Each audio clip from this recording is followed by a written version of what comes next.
Okay, hey guys, I'm Chris Meredith and I'm one of your presenters here at Psychic Today. Now, today we're going to be talking about keeping positive in all situations. Now, having positivity is such an important thing. So I'm going to be talking about with two fabulous psychics that we've got today. First of all, we've got the lovely Anne Scholes. How are you doing, Anne? I'm really well, Chris. How are you? I'm really, really well, thank you. And of course, we've got the lovely Rafael. How are you doing, Raf? I'm all right. How are you? All I'm right. really good. Love that mug as well, Raf. Absolutely love it. I've got to have a cup of tea on the go. Oh, Tigger. I love it. Absolutely love it. So first of all, keeping positive is such an important thing. So first of all, Anne, for yourself, how do you keep positive when things get quite negative? Well, I kind of withdraw to sort of identifying what is important and how much that affects me. And if it's something that's around me, then I try not to get drawn into it. Take a step right back. No, as they say, not my circus, not my monkey. As they say. But I tend to just focusing what needs to be dealt with, not getting involved in any of the peripherals, and what needs to be dealt with. And so therefore how much control I have over that. If it's down to me, then it's a case of I need to sit down and think, right, how do I sort this situation? And I just basically find most of the times it's about being, we can very easily get drawn into other people's negativity, and I just step away from it. It's like, it's nothing to do with me. And I just have a very upbeat, positive, optimistic outlook anyway. I'm not the best at doom and gloom. So yeah, and look at what I can do, my part in it, yeah? But in the main, I think it's about identifying what it is that's dragging you down, It is. And then how about yourself, Raf? I mean, how do you pull yourself out of a bit of a negative lull? Again, very similar in that I do like to sort of step away. Sometimes you've just got to step back and just forget about it for a little while, just to give yourself a little bit of breathing time.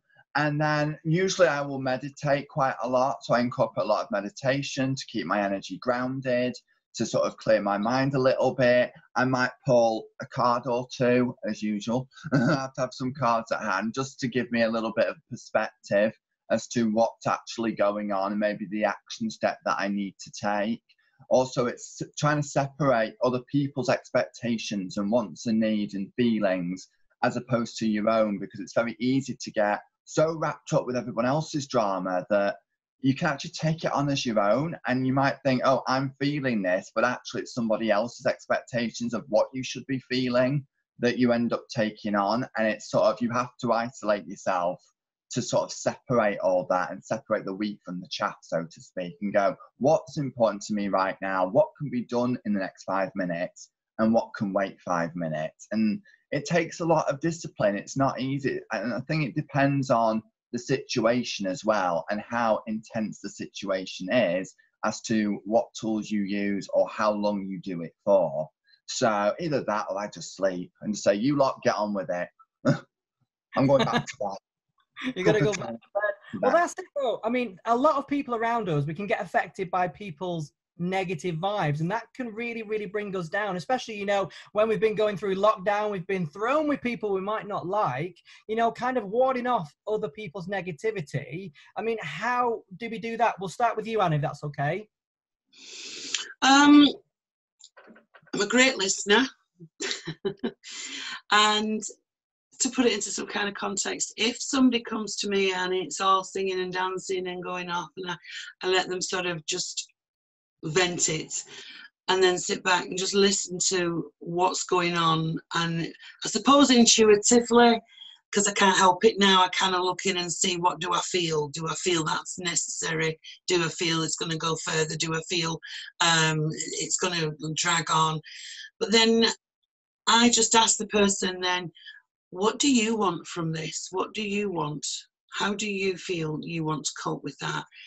And I make them make their mind up. Instead of me saying, oh, well, that's shocking, well, that shouldn't, I just say to them, what do you want from this? And how's, you know, what do you want to happen? And then I support them then. It's like, okay, if that's what you want, maybe try this option, maybe try that option. And I do it with my girls because obviously, I mean, girls are great, aren't they? They love a good gossip and a good drama. But instead of interfering, you know, you can go in and go, right, I'm going to take charge of this, and I'm going to tell such and such a body, and I'm going to block them on Facebook or whatever, yeah? That's you interfering, and it's a fine line. So it's like, okay, what do you want me to do? So I feel I'm there as a support role for people rather than go in and tackle it for them, because people will pass the power of responsibility over to you very, very quickly because they can't deal with it. But more importantly, I just feel if I am there for them, if they want to have a cry on my shoulder or some advice or whatever, I will happily do that, but I will not take it on for them. And I think that's the biggest lesson I learned coming through life, that you have to deal with it yourself. You can't give it to anyone else. And so therefore, I can detach from it then, so it protects me, because it's not my journey. You know, spiritually, you know, we all have a different journey to walk. So it's not my journey.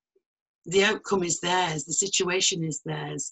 So yes, I can help and support and back them up in different ways, but I won't interfere, if that makes sense. Yeah, no, it does. I mean, how about yourself, Raf?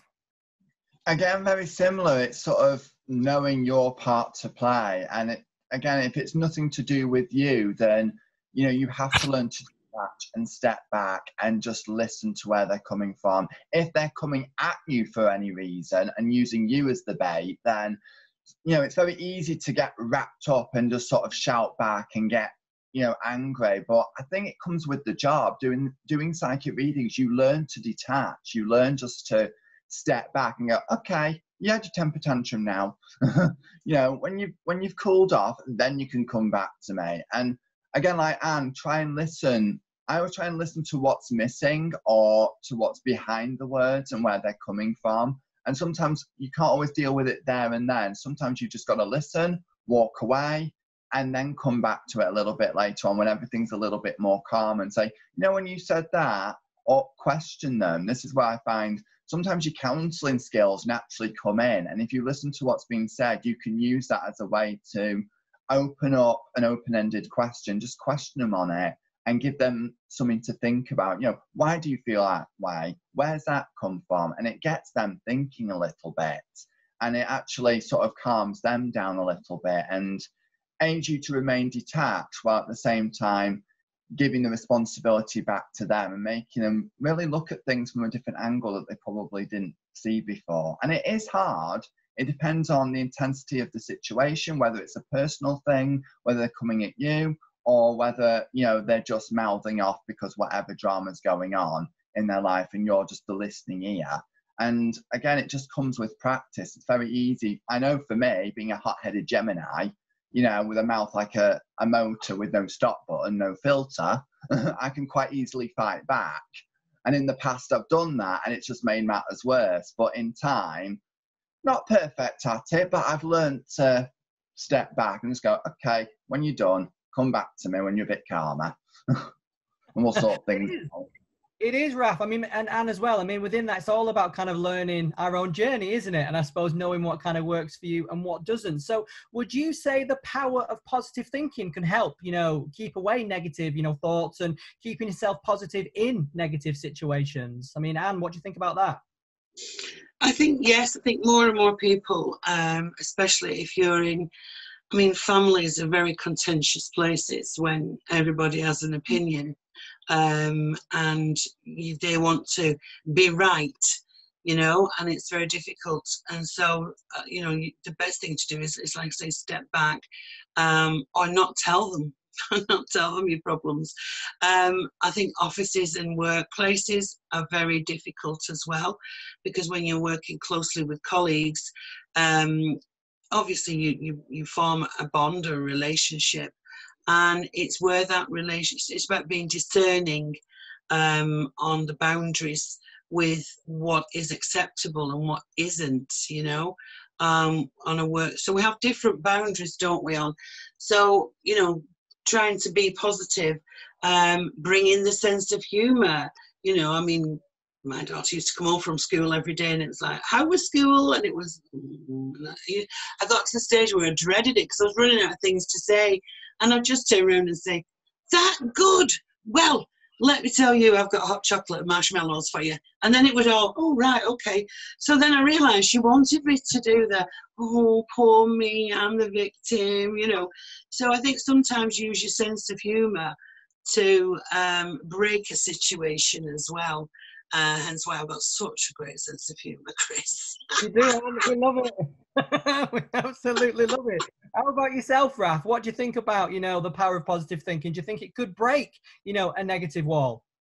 I think it can. I mean, there's many different tools to raise that thought pattern, and it's very easy to get wrapped up in everyone else's negative drama. I think you've got to know you, and you've got to know your personal boundaries. You've got to know where your personal energies are and where it ends as well. And once you know your own space, you can then build up your own positivity. You can build up your own willpower, so to speak. And when that's strong, then nothing can knock you then.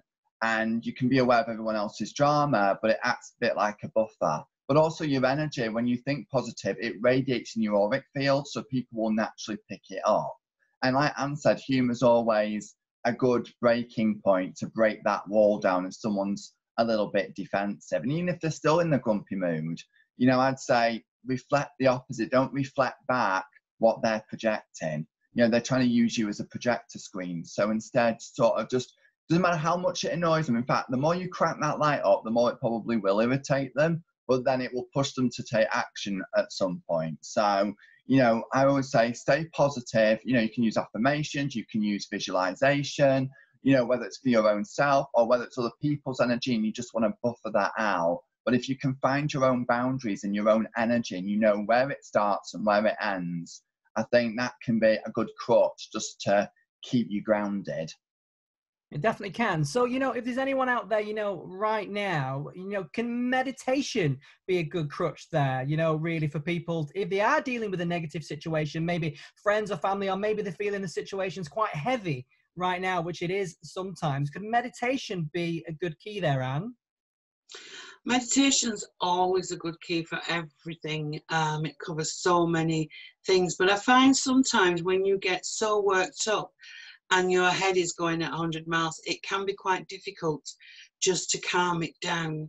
So I think when you are in that thick of the moment and it's going over and over and over and over and your mind drives you crazy, I think the best thing for that is to go out and have a walk, take yourself round, I mean, around the reservoirs here, or, you know, just, and take a look at the beauty of what's around you, to just focus you back in on yourself and get grounded, because we become quite irritated, or we become quite sort of unable to settle, really. So I think a good walk, or to pick up some, you know, if you like painting, or some people go to the gym and box, you know. So there are ways, there are activities that you need to just get that out of your mind, to get it off the heightened state of alert, if you like, to get it down to a manageable size in your head.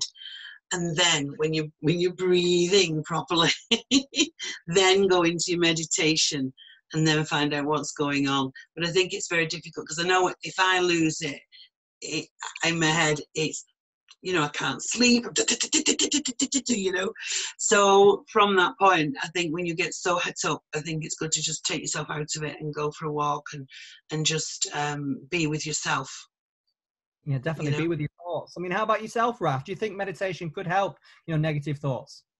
I do think it can. I mean, I use it quite a lot, even when things aren't negative, even when things are still positive. I always say to people, do it anyway, because it will just make that positivity even stronger. So when something negative does happen, then you're already in that calm, grounded state of mind. And I always find that meditation is not so much to find answers, it's just more to get you out of the way, in a sense, get your logical mind, because we always want to control something. We always want to be in charge of something. Sometimes we don't always do it in the right way. So what I find what meditation can do is sort of just get our energy grounded, just take ourselves away from the situation, calm the mental chatter in the mind, give the logical mind something to focus on. And then when we're in that quiet state, then your unconscious or your higher self, whatever you want to call it, has got room then to just drop an idea or two that you probably wouldn't normally think of before. So it can be handy. Again, it just depends on what you're using it for and how you're using it, so to speak. Some people need visualization, they need a visual distraction. Some people just need to just meditate and focus on nothing but their breathing. Some people need to work with crystals, because crystals are good to enhance that and make it stronger, especially if you're a bit too frazzled and you're thinking, you know, I can't even meditate because I'm so wound up. So working with crystals can be a handy tool. So there's many different ways to meditate, but overall, I do think even if you're not in a negative frame of mind, you can still be positive, still do it, and it'll just reinforce that energy ready for when something does go out of balance. So better to start early. Prevention is better than cure, is what they always say. So that's why I find meditation handy for.